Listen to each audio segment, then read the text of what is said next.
When you grow up in church, there are certain experiences that are just standard across the board. And the way we met is pretty standard for people who grew up in church.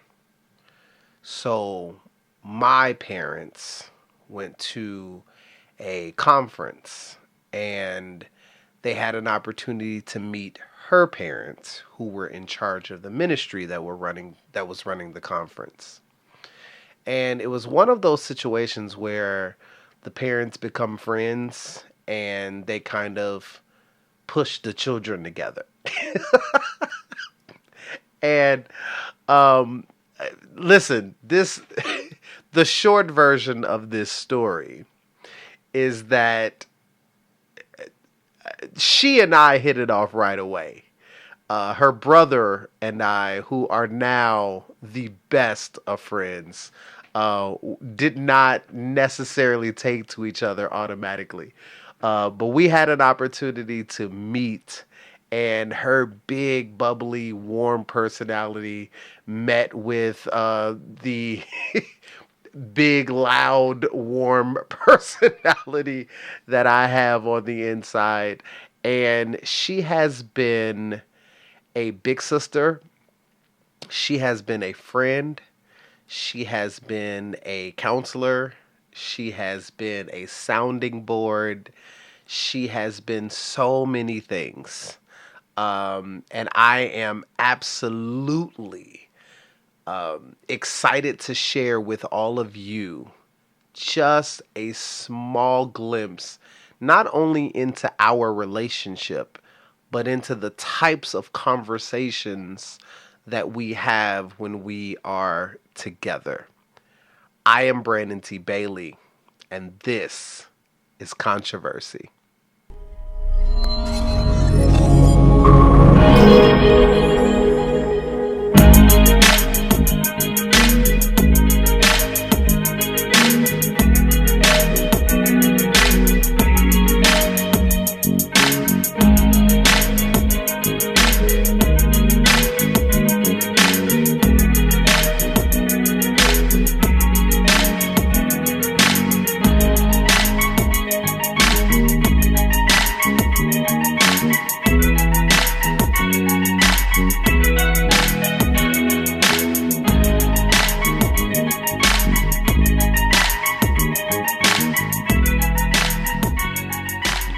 A native of my hometown, Chicago, Illinois, Nicole Collins is a residential counseling faculty member at Mesa Community College, holding her counseling certification from the National Board of Certified Counselors. Nicole has obtained a certificate in diversity and inclusion from Cornell University, the Cornell University, in addition to her master's degree in clinical counseling from Rosalind Franklin School of Medicine and Science, and a bachelor's degree from Purdue University in consumer sciences. Nicole prides herself on aiding students in addressing their personal, social, educational, and career development needs. She is a servant leader. She actively creates and advocates for safe and inclusive spaces for individuals to collaborate, ideate, strategize, and implement plans to achieve their desired outcomes. Nicole and her husband of 18 years are proud parents of 3 children. They have a wonderful dog. Listen, y'all. This is my sister.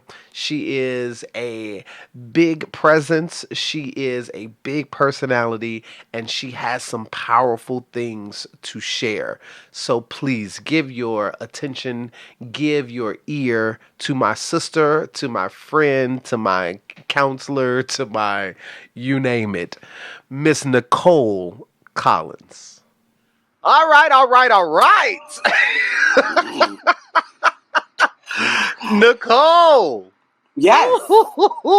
I am so grateful you took the time to talk to the TS Strong community, all the controversy listeners. I want to start the interview with a mindset check. All right. In my network marketing days, I was taught to surround yourself with a thinking that outthinks you.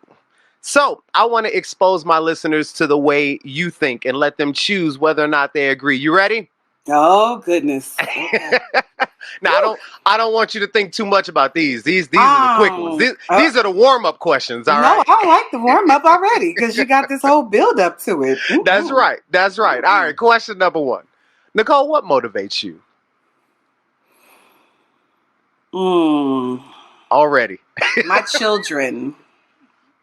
I can relate. Motivate me. I can relate. If I didn't have children, I would not get out the bed during the pandemic. I would not, number one, live in neighborhoods with good schools. That's silly.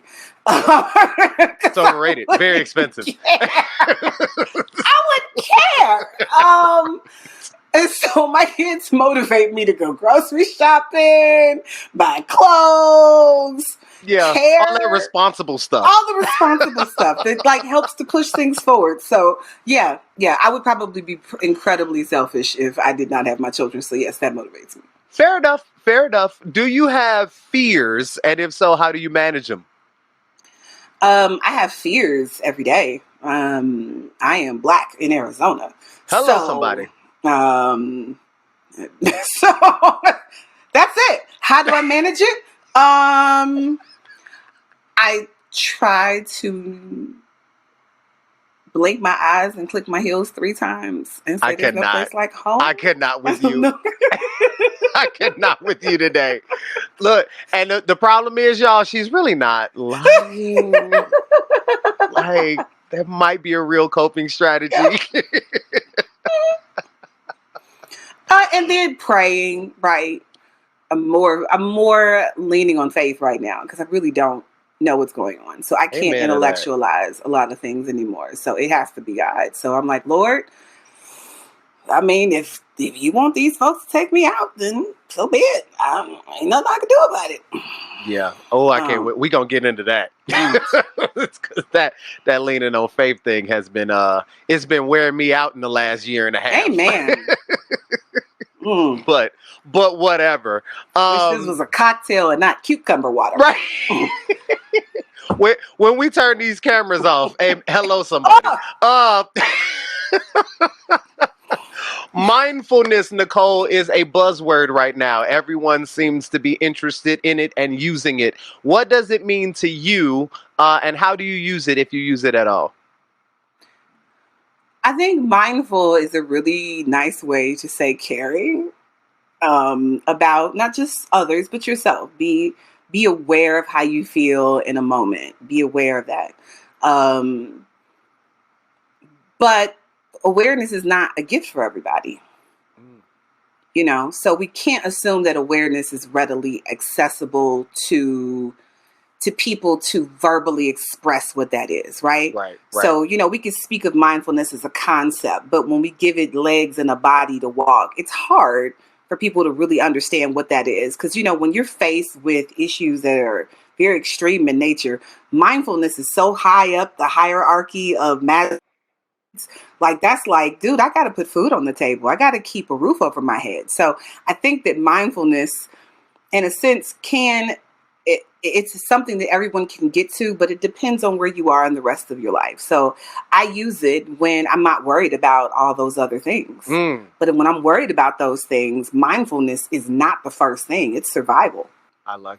Okay. So are you somebody who has what I guess the I don't even know the economic version of this would consider like a mindfulness practice, right? Are you somebody who it's more than just meditation, right? But I think most people kind of associate it with that. So is there this like intentional practice of being mindful and being aware of your feel? Like, is that kind of a part of your everything is okay lifestyle, or, you know, where does that fit?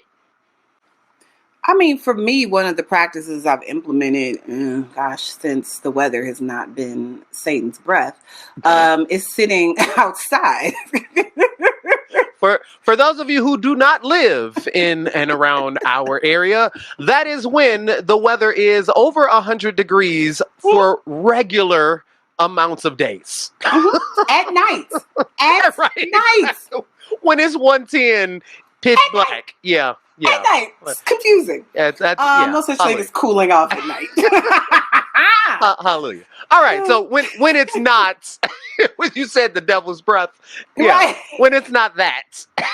I sit outside and I sit and the TV usually watches me, and I just sit outside, like just the air, looking at the stars, getting away from my kids, my husband, everybody, the dog, just to sit by myself. Yeah. That's what helps. And I think of it as mindfulness as a practice? No, I believe that this is an attempt at maintaining sanity. Yeah. Yeah. Mindfulness I know that's how is a I nice try way to to put it. Yeah, absolutely. Trying to stay sane. Okay. Yeah. That's kind of important. These days. So the last one in the warm-up question is, tell me a story about failure. Usually people laugh when I say that, right? Tell me a story about failure and how you overcame it. Failure. Failure is a hard one, right? Because it's purely based on outcomes. Success and failure are outcome-driven things. In the moment, I think I'm going to win, right? And then when it doesn't happen, I consider the attempt a failure or the results of failure, right? Right. So I'm really mindful of not necessarily calling things failures. I just see them as I didn't meet my goal. Because at the moment I made the choice, I did not do it to fail. Right. But hindsight gives me the gift of saying, well, had I done this differently, right? So if I think of it from the perspective of like that, I can honestly say overall, not even a moment, I think giving up too soon. I think giving up too soon. Because I want to see outcomes, right? I'm really trying hard. I'm putting 110 in it. I'm expecting 110 out on the other side. And then when I don't get that, I pull back. And so sometimes the failure is based on the fact that I did not give it more time. Wow. I'm trying to decide how deep I want to go into this rabbit hole you just opened up. But so I know that there has to be other people that struggle with this, right? There is such a thin line between deciding, all right, this doesn't make sense, that's enough, right? Or it makes more sense to keep pushing because this is what I want. And I have felt a lot of times too soon, like I should have just kept going after it and I would have made it. But sometimes we keep going in stuff that we really should have let go of a long time ago. How the heck do you tell the difference? You don't. I'm sorry. Oops. You don't. You can't. I mean, here's the thing. Unless you have this ability to seek or see the future, you don't know how anything is going to end. So I could say, had I stuck in this job longer, I would have gotten this promotion. That's assuming that all of the circumstances that I think were necessary to get there actually happened. Yeah. But there are things that happen along the way that throw that off. So I think that it's hard to say. I think, once again, it's this hindsight thing. The very moment that you analyze the present, it is the past. And so it is. That might be the title. Good. Yes. First 10 minutes and you already just look. Black church, that'll preach. Hey, God. The moment you analyze the present, it's already the past. Wow. My therapist and I had to have this conversation and multiple times because I am who I am. But there is no right and wrong decision. There's just a decision. And then you live with the consequences of your decision. And that's hard for some folks. And I will raise my hand. I'm one of them folks. That's hard. But you are absolutely right. I love it. And you can't, and even the principle of the right and wrong, if you take it from the perspective of a deontological ethics standpoint, it says that there's no such thing as right and wrong. You look at things from the perspective of, would I be okay if everyone else made this decision? Right? And so if me taking, remember when people were licking the ice cream in the grocery stores? Nope. And we're like, that was wrong, right? That's wrong. But if those kids just sat here and said, wait, forget about the right and wrong. Would you want somebody else to lick your ice cream? You know, forget the right and wrong. Would you want the world to be full of people put in the same situation, choosing to do that? Yeah. And so that way it becomes this collective buy-in of what we expect as a society. So we're always considerate of each other. But if I am the sole determining factor of what is right and what is wrong, then it's based off of just my viewpoint. Right? Which is problematic. Which is a problem. Because I can't even govern her right. So, all right. Who am I? All right. All right, Nicole. So the listeners know what they in for the rest of this interview. Those people who have listened to my show flow, y'all know what y'all finna get, because that was the introduction, right? That was the opening segment. But they have a better idea now of how you think, and I'm sure people have already started to take sides. But hey, the next segment is about faith. And because me and you do this, I am excited to get to some of this. So I talk a lot about my journey and the controversy it has caused, specifically surrounding faith. But I want the TS Strong family to understand your perspective. So let's get into it. You ready? I think so. I hope so. Nicole, what is your spiritual background, and how has faith impacted who you are and what you do today? Yep. Spiritually, I think I don't know, rabbit hole. Yep. That's why I was like, yep, here we go. And you said spiritually.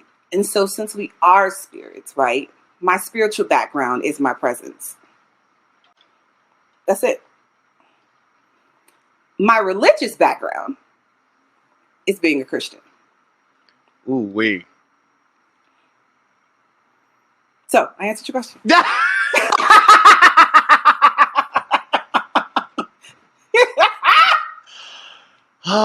I didn't finish the whole question. What was the other part? To know Nicole is to know, like, this is what I got myself into when I invited her on the show, right?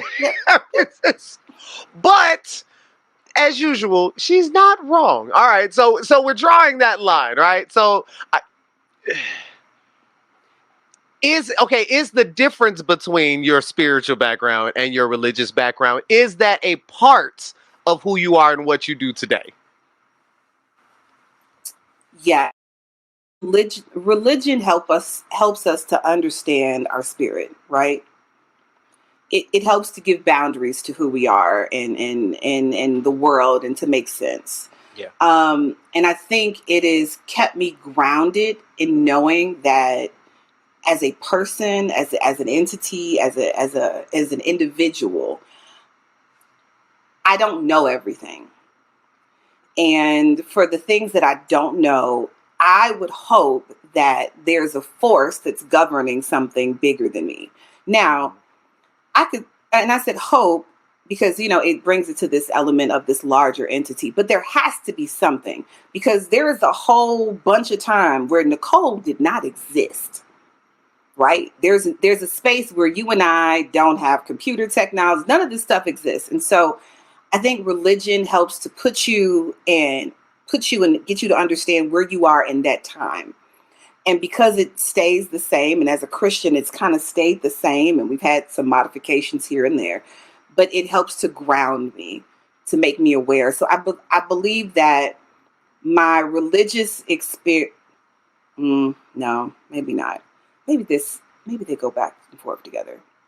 I want to say my religious experience informs my spiritual experience.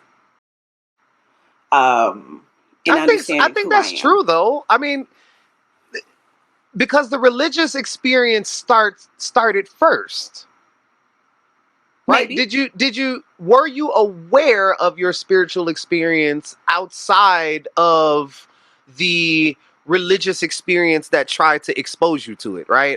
That's a great point. You get what I mean? Like it's because of that religious experience that makes you more aware of who you are as a spirit. Now, Right.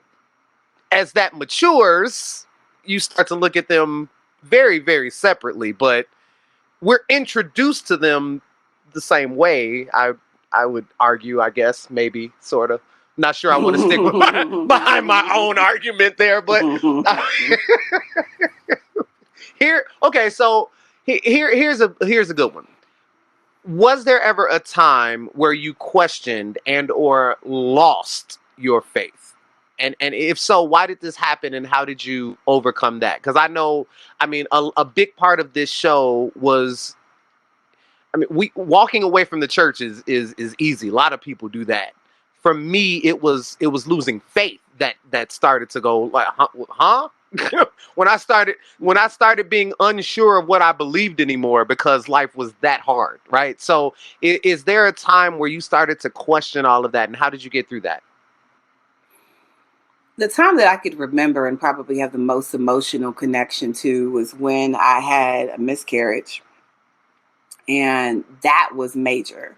Because at the time, I'm like, okay, people get pregnant all the time. Yay. Not a big deal. It's me, and I've done some great things in my life. And according to my faith, this should be a thing. This should be a thing. Yeah. And then when I realized that faith and desire are not really good friends, they have a very volatile relationship. So what I desired from the world, right, had me testing my faith because reality contradicted it. But as I've heard from many, many ministers that said, if you could see it, it's not faith. And so I think what I've learned since then is that if I can intellectualize how to fix it, how to adjust it, how to maneuver, how to adjust, how to adapt, then I am trying to influence it instead of saying, I don't know. God, you're going to take care of it. But then I'm like, but dude, like, are you trying to set me up for failure? Like, I'm in tears. I can't function. I can't move. My husband was in a job limbo situation. I was like, all of this right now? Right now? Like, this was the best opportunity to do this. But, the Bible is full of those stories, but we have to be careful not to make the characters of the Bible tokens, right? And not to apply tokenism in that space. So I'm like, I want to be like so-and-so, and I want to be like, so I want to be like this. And I'm like, no. But I don't want to be like Job. Oh. That's who I don't want to be like. But yes. Felt like him though, because what you're talking about is the piling up of just life event after life event. And that's what Job experienced. It was just like boom, boom, yes, boom, boom. Yes. But I heard somebody speak about this not too long ago, about the underlying message that we've missed in Job is his self-righteousness. And I was like, oh, that's good. The idea that all of these challenges, it wasn't that so much Job had faith in God. He had faith in his faith in God. Okay. Right? Okay. See, now he had faith in his faith. One of my other interviewees talked about that. Like, it's not the faith, it's what we put our faith in. And that's true. So there's the tension between that spiritual and religious part, because we don't really learn the difference, right? We talk about faith as this thing, but you could have it and it could be displaced. Uh-huh.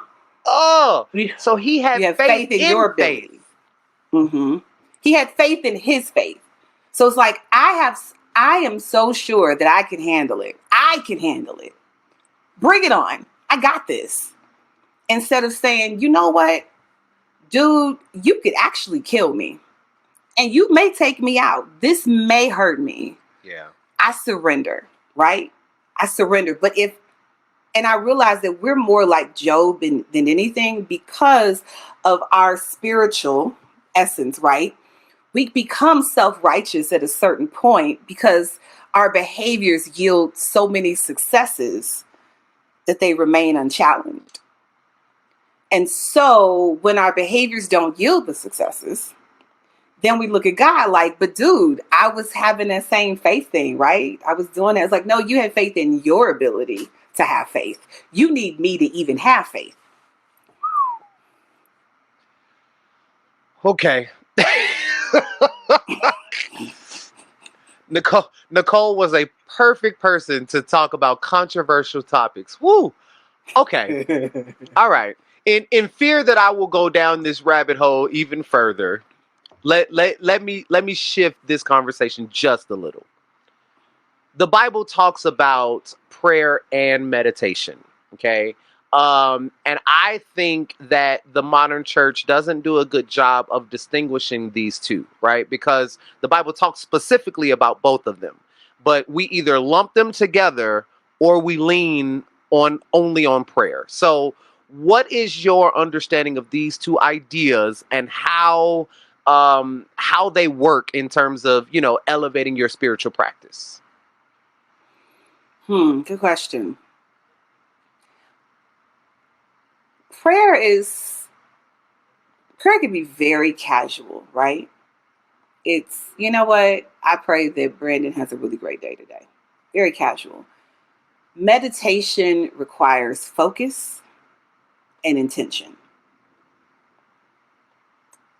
And today, good luck with that.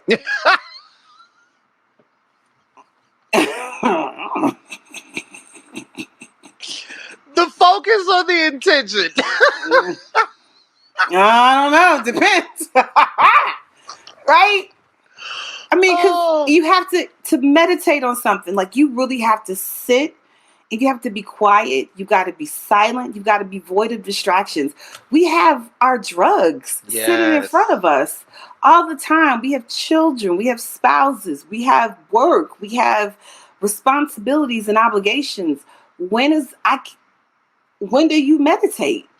When are you without these distractions? When are you void?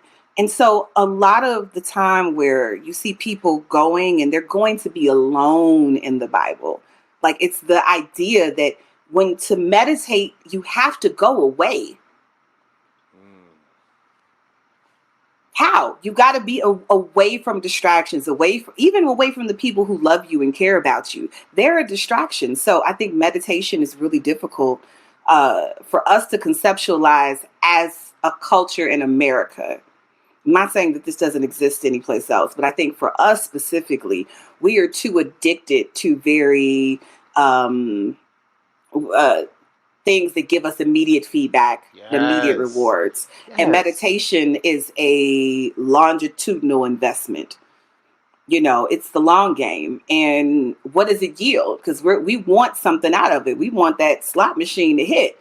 And I meditated on this, Lord. So now what? Yeah. And so I think that the prayer is one part, but it's hard to teach meditation in a lot of traditional Protestant churches when the space is not given for silence. That is good.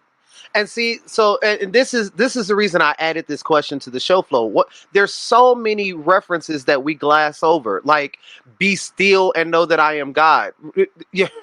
Thy word I meditate on day and night, like all of this. And so what happens is the church folk just associate meditation purely with like this Buddhist practice or this Eastern religion thing, where it's just this concept that is so far beyond us because, like you said, our culture doesn't allow for the stillness, and there is no immediate gratification. There isn't any. I will never forget my first attempt at meditation.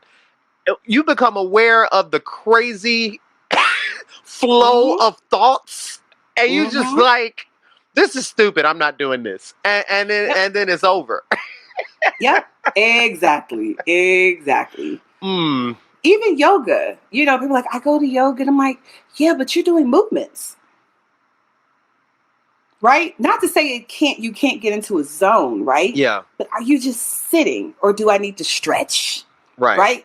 Because yoga is more about the breath in the motion, but there is a space for complete stillness. Yeah. And they ushered that in. But what would yoga classes look like if there was no stretching, no poses, no nothing? Right. People just sat. How many people would not do yoga? Interesting. Edit out the random sounds in the background of my house. I Okay. didn't hear any random sounds, so you're good. That's, good microphones. Okay. All right. So, TS Strong family, Nicole has already shared some great insights. But now it's time to switch gears just a bit. Nicole, we've talked about faith, but now I want to talk about feelings. All right. This is often much harder for people, obviously not you, to talk about. But this is where Brene Brown's teaching on vulnerability really comes in handy. Although this can be a bit messy, I know that it is very beneficial for listeners to get different perspectives on. So, you ready to get into feelings a little bit? All day. All right. So, first and foremost, what is mental health?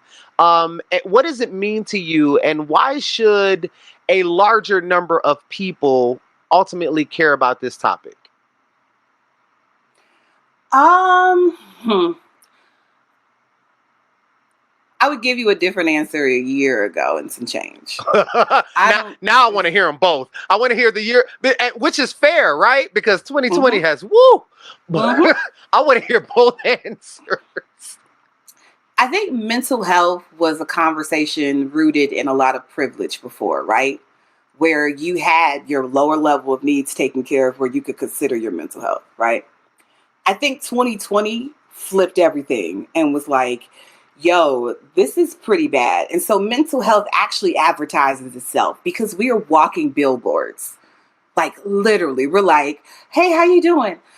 Yeah, just waiting for this thing to be over. Yeah, just restless. Well, that's anxiety. Man, I just find I can't get out of bed. That's depression. And I mean, and not definitively so, but you know what I'm saying? It's just like, so now these words are in the forefront. So I would be interested to be able to pull up the amount of searches with mental health prior to the pandemic to now. Yes. Right? To show how many people have really done work to search this out. So I think mental health is it's caring for the machine that navigates your life. Right? Your brain is the machine that navigates you. It orients you. It's your compass. And if your compass is off or something's broken, you can go in the wrong direction. I was listening to Michael Todd recently from Transformation Church in Oklahoma, and he was talking about how he heard the story about this guy who was supposed to go fishing, and he put the coordinates in, and he was out there, and something bad happened or whatever.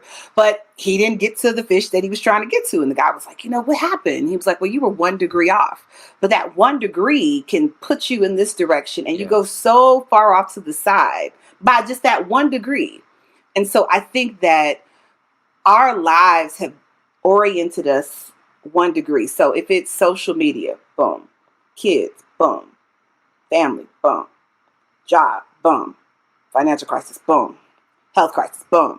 And so it takes you all the way off. Not to say that you can't go, because you may go around at some point. But now it just does this. And so I think that if we are really intentional about understanding how critical our brains are to our work, in what we do. It's the same thing when people say that someone's brain dead, there's nothing you could do, because this is the machine that navigates us. You could have a body function, but without this to say, hey, go, to give you a sense of awareness, then it's pointless. That was probably the best visualization of it that I have heard, and I've talked a lot about it. And one of the many things that motivated me to do this was, obviously we grew up in church, the same one for people who don't know. And prior to now, thank goodness, pastors, churches, ministries, they're talking a lot more about the mental part of health, right? And I'm super glad about it.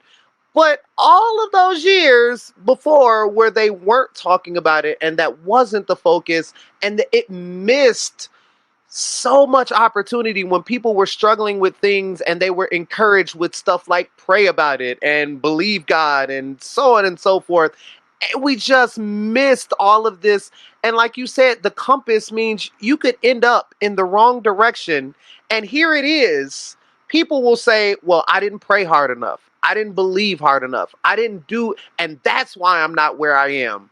But the reality is, your brain wouldn't have taken you to this place because you were wired heading this way. Mm-hmm, mm-hmm. I'm like, ugh. So the church has like failed so many Christian folks, in my opinion, as a result of that. I don't think they knew any better. I mean, you think about it, church went from being this institutional this organization that created a space for people to congregate, right, to share their faith. For people of color, it became a space of freedom, a space where we could have harder conversations to talk amongst ourselves about issues that were happening. I think that mental health was a higher order type ask. And I don't think a lot of leaders understood what this was, right? Because if we're taught that all this thing, who we are is from God, right? And so it's like, you're made by God, you're fearfully and wonderfully made. And then you should not be fearful. God is not giving you the spirit of fear. Well, he didn't say he didn't give you fear. It's the spirit of it, right? Fear is built into our brains. It saves our lives. It tells us a bear is coming, run, right? And so it's the spirit of it. And so I think that we could take it and we run with it because people did not have the verbiage to explain it. And we just live in a different time now where we have the privilege to make mental health a focus because we're not worried about food and shelter. And so now we can pay attention to it. And so now churches that are now closed and have not had the people inside, and now you have these leaders going through this same situation where faith is still in practice, but man, oh man, if I can't get out the bed, I can have all the faith I want, but I don't want to interact with the world. Yeah. And so I think that it took for the pandemic to take religious leaders who weren't quite sure about what this was to have an experiential moment where they can actually articulate what professionals have been trying to say for a while. Okay. So because I want to dig a little bit into that later. So let me try to stay focused. I'm going to try to stay focused. Meditate. Right. I don't have time for that, Nicole. Too many distractions. All these distractions. Right. This desire to make it through my show flow will not allow. Oh, man. Okay. So, although most people won't talk about it, I believe that most of us are no more than 2 degrees away of separation from a mental health challenge, complication, however you want to call it, right? Have you or someone you know had an issue with their mental health that you're willing to talk about, obviously, and how did that ultimately get resolved? Because what I have found from my own experience and from people that I know is we shelter ourselves. We don't talk about it. We don't let anybody in. And so we don't get the help we need because we can't let it out. So I think it's good for people to hear stories of how people come through it so that they can try to model that behavior in hopes of changing their situation. So can you talk about, some issue of mental health that you or someone you know has had and how it ultimately got resolved? All right. So as a counselor, I hear a lot of stories, right? A lot of experiences. I'm reluctant to say that any of them are resolved. And that's a message that will preach. For those of y'all who didn't grow up in the Black church, I'm just going to tell you right now that half of this interview is a sermon. It is a sermon all its own. It is a sermon title that will preach by itself. We'll find the text, but it'll preach. Yeah. Okay, keep going. I'm sorry. I won't say that it's resolved. That's yeah. I can't say that. Because the thing is, we don't, unlike our phones, we could trade models and things like that, and we could buy a new phone and do something different. We we don't get new programming. Like there's no new downloads, right? There's no new equipment. We are still the same person. So the same thing that triggered you before will most likely trigger you again, right? What I hope to teach is coping strategies of what do you do when you're in this situation this time, right? Because when you come to me and you need counseling, great. You're coming to me with the situations of the past, right? Everything from that moment backwards. I can help you. But when you come to me, you got the past that influenced the present, which is now messing up how you see the future, right? And so it's every time you have a present moment, it becomes the past. And so I keep piling on new pasts, Oh, that's good. right? Every single time. And so when I interact with you, I'm not looking for a resolution. I'm trying to help give you coping skills for this new past that you've inherited. So it doesn't completely direct you off course. So I can't name a story where it was resolved. I can't. But I can talk about how people who are divorced during a pandemic, children, abusive situations, drugs, alcohol, religious leaders who question whether or not they even want to do this anymore, Amen. right? They are tired. They're tired. They're exhausted. Educators, teachers, right? Who say, I got into this thing to educate. I did not get into this to argue with parents of who couldn't get on Zoom. I didn't get into this situation for you to tell me, well, I can't do this, I can't do that. And now you got to go back to the workplace and expose yourself. Like it's so many things, but it's a new past, Yeah. right? So you had your Yeah. issues with education. Now you got pandemic in education. How do you cope with that? And so now it's the coping skills with this new information, taking the past, bringing it to the present so it can impact your future. This is so okay. So I'll put this back on me, right? One of the things I struggled with when I started therapy was just that I wanted to fix me because the past is painful and you know that the past impacts the future, and I am futuristic, so I live in the future. And both of those are a problem because the power of now is the only thing that matters. But we spend all of our now moments either trying to fix the past or trying to anticipate anxiety things in the future. And so, like, how do you get people? How do you get people to understand through all of that madness, right? That now is all that matters, right? And for me, learning to cope with, hey, just sit in the pain. Like, doesn't mean the pain is good, but you got to learn to sit with it. It's a part of you. It's a part of where you are, and to stop the resistance to your presence, because that creates more pain. So, how do you, as a counselor, get people to see that? Because people pig-headed like me struggle with letting go of the desire to fix and change that. So I'm going to take this from my mother. She has something called the Small Plates Club. And the Small Plates Club says, I can only get so much on this plate. Anything outside of this, I don't have the capacity to do. None of it. And so learning what you can control and what you can't control. Come on, Serenity. I forget who said this recently. I think it was TD Jakes, that the things that you are responsible for doesn't mean that you control. Right? Ouch. And so, right? And so, considering that I'm responsible for a lot, right? I can't control a lot. So I got to deal with I got to get coping strategies on how to handle what I can't control. Yeah.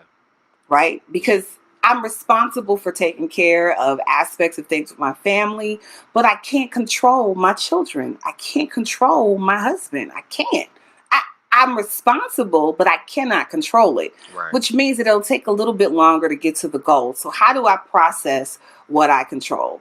Well, I have individuals do a control thing. Like, I want you to write down every single thing you have control of.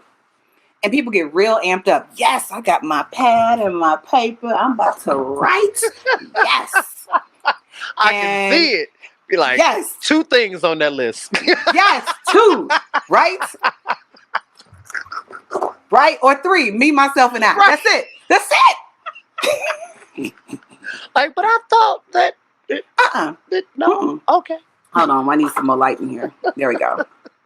Okay. It's too much light. Okay. And I'm gonna leave all of that in there. I need more light. But I just saw darkness fading, just going out of frame. Message. Yeah, so you can't control anything, right? Wow. It doesn't mean that you don't try, right? So the things that you're responsible for, you be good stewards of it. And so when you realize the only person you're responsible for, or the only thing you can control is yourself, then you've got to be responsible in that. So if you are struggling, like for instance, with coping with job stress, right? And you don't know how to handle it. What about your job bothers you? What are the pain points?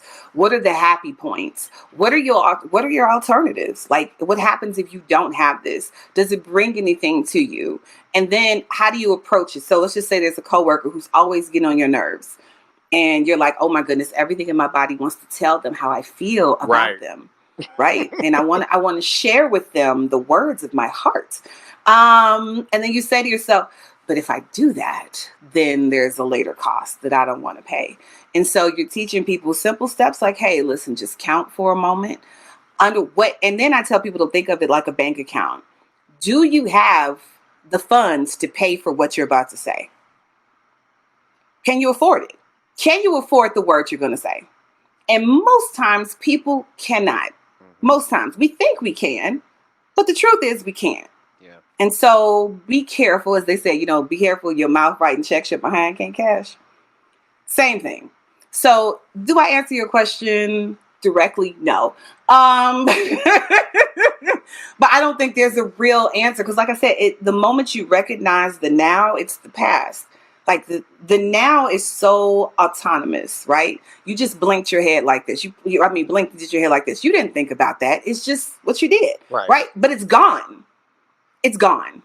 You don't get that back anymore. But you mindlessly did it. It's just who you were, what you were thinking, and that's gone. But then there was another set of choices that you could have made had you not nodded your head. And so it's knowing that we don't control a lot. And when we realize that, then it forces you to lean into faith. Guys, this is why we were talking about the meditation piece and why it's so important, because all of this is about awareness. Everything Nicole just said is it requires an acute awareness of your own behavior just to recognize it and to recognize it non-judgmentally. And boy, that ain't easy. That ain't easy, but it is so key to healing because, like she said, by the time you get upset about it, it's already in the past. And guess what? The past don't matter. Listen, she's throwing whips because this is good information, but it hurts. It hurts. And this is one of the things I tell people, like, it hurts to recognize that you alone are responsible even for your pain. No one can hurt you. You hurt you, or you allowed yourself to be hurt, but it's on us. Yeah, a lot of our pain is. Yeah. Okay. All right. TS Strong family. Nicola's got us warmed up. I want to... Warmed up? Do I need to go to the restroom now? Listen.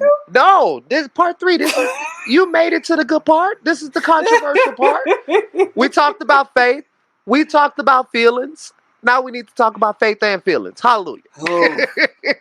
See, the Father, the Son, and the Holy Ghost. Ebasha, EKOC. Hey, ha, ha. Ha, ha. Oh. Don't cash app you an offer. You better be careful. and it is. No, let me stop. Flash cash app at the bottom. Send donations to... We will accept an offering at the end of this sermon. Right. So, okay, Nicole, when I started the idea for this podcast, initially it literally was about mental health, right? That's the underlying theme. But when I started sharing the concept with you, with Brian, some other folks, that I kind of run things by before I do them, the the concept spread, it stretched a little bit more to faith and feelings, because feelings in general, not just our own mental health, but just sometimes feelings are at odds with faith, right? And just this idea, like there's this kind of tug of war that happens between the two. So one of the things I wanted to get to is to shine a light on the tension between faith and feelings, and ultimately how people learn to grapple, how people of faith learn to grapple with feelings that are often at odds with their own faith. So are you still willing and able to help us with this last segment? Sure. All right. Good. So we talked about this a little bit. Prior to COVID-19, the church wasn't talking much about mental health. But what do you think is or should be the relationship between faith and feelings? I think, and it's going to sound really silly, is to ask a baby. Because that's the best example of faith and feelings, right? You got babies and they're going around and blah, blah, blah. And you pick that baby up and you throw them up in the air, right? Throw the baby up. And the baby is super excited and scared, right? Yes, and you can see both. You can see both Girl. at the same time. Same time, right? But here it is. Faith says, but I'm excited because I know you're going to catch me, right?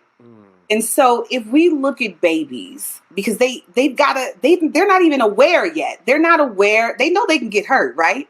But they're not really aware that they could die, break a leg. Yes. But because they've had enough experiences where the trust has been built, that I've had enough experiences where when I fell a little bit, I got caught. And I was scared then. And then this other time, they may have shook me up a little bit, but they still caught me. Enough of those experiences means that even in these scary times, I could be excited because I know I'll be caught. So I think if we ask a baby and we go back to this place where we don't remember our limitations, because as babies get older, they are more aware of their limitations. Yeah. They become more self-aware. And so they know that, okay, well, these bad things could happen. And so the anxiety brews up. But as babies, we are just willing to just let anything happen because we want the feeling of joy as babies. It's joy. And so sometimes joy is in being scared. And so how do we find joy in places of fear? Woo! Man! Girl, you didn't tell me you went to theology school on me. Woo-wee! He's so dumb. Listen, I talk to Nicole all the time, y'all. She is slaying me right now. I'm not used to this, and I should be. Let's move on. That was good. Because and it's good because I have a newborn, right? And I think he loves to be thrown up in the air. But there's that little moment where you could see that terror. Mm-hmm. And that terror goes from terror to smile so fast. Joy. And how do we adopt that reaction in our everyday experiences? That's good, Nicole. Okay, that's good. As a mental health professional, as a counselor, do you think it is harder to help people of faith specifically, who have come through the church and are brought up and indoctrinated with this pray about it, give it to the Lord, some things come only by fasting and praying, right? Is it harder to help people with that philosophy? Yes, because they've used faith to justify canceling their feelings. You got go. Ignoring it. Go a little deeper. Go. Because in the church, and not just Christian churches, but in the church in general, it's the idea that, I feel these things, but God, right? I'm stressed, but God. And this, that, and there's nothing wrong with that, right? But then we demonize the feeling, right? Yes. And we forget that as Christians, Jesus had feelings. You know, Negative God ones too. it's what we assume as being negative, Well, right? okay. All right. We make the association of it being negative, right? Because when you get angry at somebody, we think we throwing punches, right? But what if anger is not what we think it is when you're like the baby again? I know God's gonna catch me. I'm angry, but he's gonna catch me. I'm gonna feel joy. You just see it as this passing emotion, right? And so I think that we have to be really mindful to not dismiss feelings and replace it with faith. Faith is important, but our feelings influence how we see faith, and faith influences how we see our feelings. Yes. And so these two things work together and they have a great relationship. But then there are moments in our lives where our feelings are really influencing our faith. When you talked about losing your faith, and I've been in that position before where my feelings cancel my faith.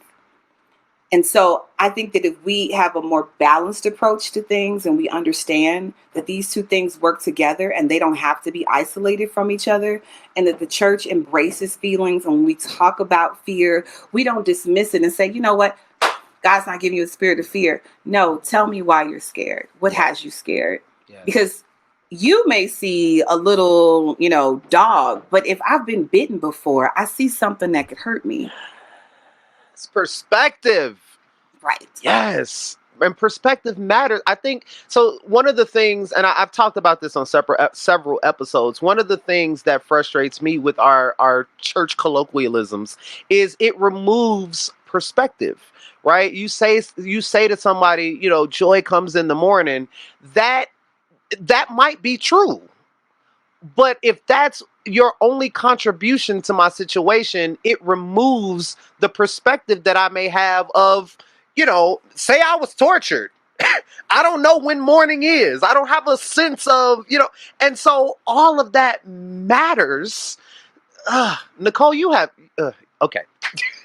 But here's one for that one too. I think it's not that the church did anything wrong. It was necessary. Because remember, during slavery, things were so bad. So bad. We couldn't stay in feelings. Because then you sit there all day and be like, my master with me today. What? I got raped. Blah, blah, blah, blah, blah. You know what I'm saying? And so you got all these stories and these trade-offs. And they needed a but God to make it through, right? They couldn't even sit in those feelings because they can paralyze you. You know this. We know this. They paralyze you. And so now that we're in a good enough position where we could pay attention and talk about it, it's actually a good thing. So I think the church is adapting. It did what it had to do in the beginning because things were so bad. You got slavery, you've got Jim Crow, you've got the genocide of Native Americans. Like you have so many things that were happening at the same time. Could nobody park in their feelings long? They couldn't. It wasn't safe. It was debilitating. Now we have the mindset that says, well, it's better to talk about it. Let's put these two things together instead of saying dismiss one and take the other. So I think the church is adapting, but I think it did what it had to do at the time to survive. And now that we're in a different space, I think it's going to adapt again to do something different. Yes. So I don't, if my listeners can hear my children trying to bang down my door while I am trying to record an interview, that I just want y'all to know that's parenting. That's it. It's just, they're like, I want to come in and it doesn't matter. Okay. So Nicole, you're providing a different perspective, and it's good. I appreciate it. I think we need to be more comfortable hearing things that are contrary to our own initial thoughts, right? So that sends me to this question.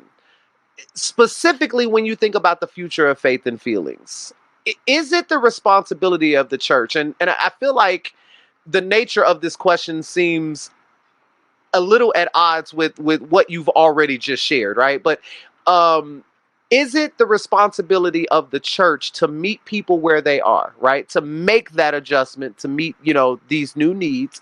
Or are we finding that the people have to say, oh, well, this is where the church is, or this is where the church was? And, whose responsibility is the adaptation in this new environment where it's like, faith and feelings have been at odds. And now, like you said, they have no choice but to come together. I mean, that's the one thing the pandemic made clear. Like, you can try to separate them if you want to, Mm-hmm. but they together. So Mm-hmm. whose responsibility is that adaptation? I think that people who have been given the charge and who have taken ownership of responsibility, and churches have openly said that they're here for the community, then this is what the community needs. And so, yes, there's a responsibility. However, they cannot control things, right? And so they're responsible for it, and how they present the responsibility is different, right? So for some people who, and generationally too, the idea of talking about feelings doesn't translate through generations either. Right. Right? Older generations, that's not a thing. Right. And so it shouldn't be something that we should push onto everybody, because that's not meeting people where they are. It's not making it a safe and inclusive space for everybody to be where they want to be. So I think that if the church just recognizes that there are different ways that people are going to do this, there are different ways that people are going to manage their feelings. So there's some people who manage feelings by working. Right? There's some people that manage feelings by having conversations. There's some people that manage feelings by meditating, being quiet. If the church makes their programming more diverse, and make it available, then it shifts the responsibility onto the congregant or the participant to decide what they want to engage in. But the church is not going to fix everything. Right. This is not, people say, have it your way. I can't remember what restaurant says have it your way. Burger King used to say that. Right. Yeah. Right. And here's the thing. You can have it your way with the items in our menu. That's it. And so the church has to say, yes, you can have it your way based on what we have. But if we don't have it, I need to direct you to another resource. So churches don't need to hoard people in order to save themselves. I can't provide you the solution. I'm going to refer you out, or I'm going to give you to a resource that can get this done and can get that done. And that way you can address people's feelings. And if you're not built for that, you're not a mega church, you're a smaller congregation, then you can address people's feelings as a referral resource, right? You become the first stop that people make, and then they send you out about your way, because they should be community oriented. They should be making sure they focus on that. Should there be a ministry for it? I mean, there's a ministry for everything in the modern church, right? Should there be some kind of structure for this mental health need in the modern church? It shouldn't be a ministry. It should be the responsibility of everyone. So it should be a part of their mission, vision, and values. It should be. It should be built into it inherently. So everyone is charged with the responsibility of making sure that happens. So if that means that every leader or anyone who works for the organization has the power, the authority to say, hey, this is something that we are not able to do, but here's a resource, then everyone is charged with that. But I don't think we need another ministry. I think the entire organization has to take full ownership of this experience and making sure that people at least have the option to make a different choice. Part of the culture. I love it. Yep. Nicole, the controversial nature of this conversation means it could go on forever, especially with me and you talking about it. But my guess is the TS Strong community will stop listening and find other things to do because they're busy. They don't have time to meditate and listen to us talk all day and all of that good stuff. So unfortunately, I have to transition to close. As we wrap up, I want you to consider any parting words of wisdom you may have and any resources that you may want to share with our audience. So our final 3 questions. Number 1, what are your final words of guidance that current and future TS Strong members need to hear?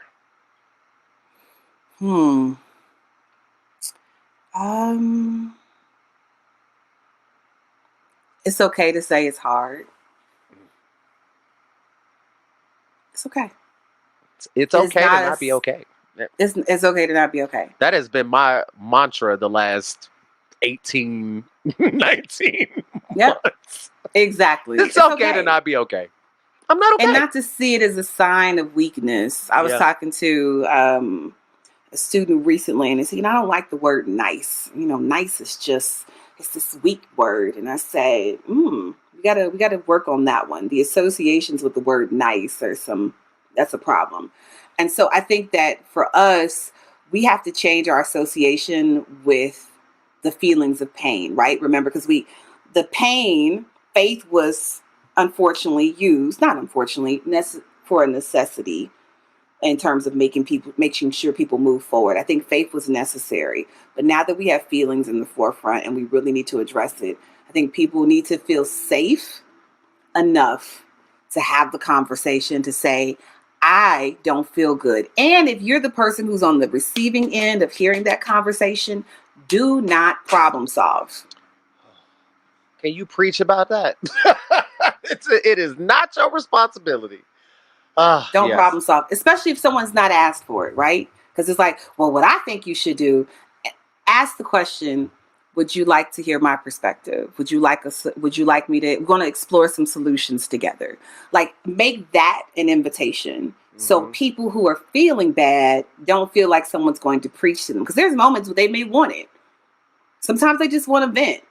Understand where they're coming from at the moment. So yeah. Yes. From a trained professional to all of y'all who think y'all are trained professionals, sometimes you just need to be quiet. Hallelujah. That's it. Nicole, are there any books or other resources that are relevant to this topic that you think our audience should check out? I could pick out books, but I'm scared of this cancel culture right now. And so the moment I recommend a book is somebody get canceled for saying something wrong. I can't breathe. Be like, yeah, go read this. Oh, yeah.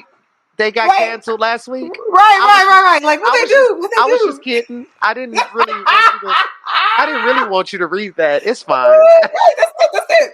So I'm not even gonna try. I'm not even gonna try to suggest it. But what I do believe is that the spiritual part of us will drive us to find what we need. We live in the information age, but we do not live in the age of discernment. Amen to that. Right? So lots of information. I think that if people are very aware to say, what do I want to take in today? You know, because social media gives you a lot of information, but is it necessary for you to take this in today? Yeah. So I think whatever you feel, do a Google search and be discerning about what you want to put in your life, and look at it from the end game, like the outcome. What do I want to walk away feeling? Do I want to walk away feeling happy today? Then I am not going to scroll through political posts. That's silly, right? Right. I don't want to be agitated, Smart so I'm not going to look at that stuff, right? So I don't think that's. I don't have any recommendations in that way. I really believe that the first story you need to read is your own. Ooh, that's good. Because only you can write that end. Only you can write it. Amen. Are you working on anything that you want us to check out or support that, fulfills your mission and your message? Great. Actually several things. Yes, come on with it. I have my own coaching and consulting business called soulfatigue.com. And so it's a great resource. And it's just coaching and mentoring and consulting for individuals who are looking to find rest for their soul. Right now our souls are tired. Yes, God. It's just different. In addition to that, I will be launching a website called the Rabbit Hole Collective. And it will be a website for Black intellectuals and people of color to have complicated conversations. Yes. You mean you're going to talk about controversial stuff? Not controversial, complicated. Okay. We're going to draw distinctions. She want to split hairs. That's fine. On my show, you want to split hairs. Controversy. No, you got that one. I don't want to know that one. Just complicated. Well, I would argue that the complicated stuff can be controversial. You're right. I don't want no part of that. That's your segment. I don't want that. That's all right. That just means they could exist in the same space. I hear you. Yeah. My sister, my friend, I think you have laid it down for the people. I hope they have been blessed as I have been. Thank you so much for your time, your energy. I appreciate it. And I believe that they will too. I hope so. And this mood lighting. Yes, the blue hue. The blue hue. Blue moon.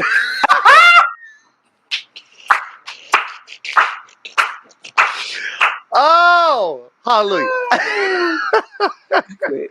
Thank you so much, sis.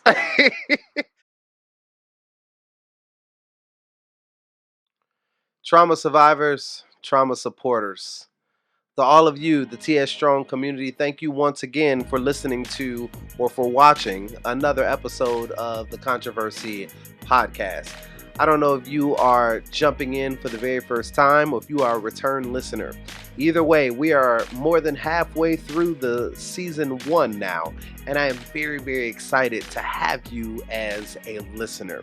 So whether it's your first time or you are a returner, I'm going to ask you to please click that like button, click that share button, subscribe, rate, and review the show.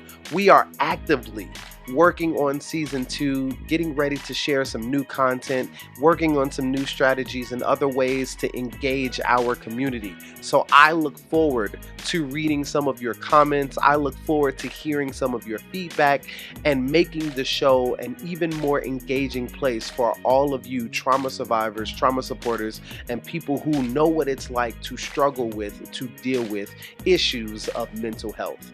Now, if you are not already a part, I'd like to invite you to the community on Facebook.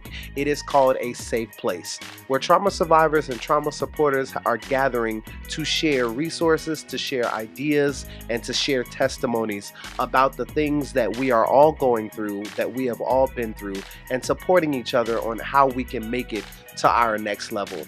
So I look forward once again to seeing you around the community. Thank you guys once again for checking out the show, and I hope to see you again next time. Peace.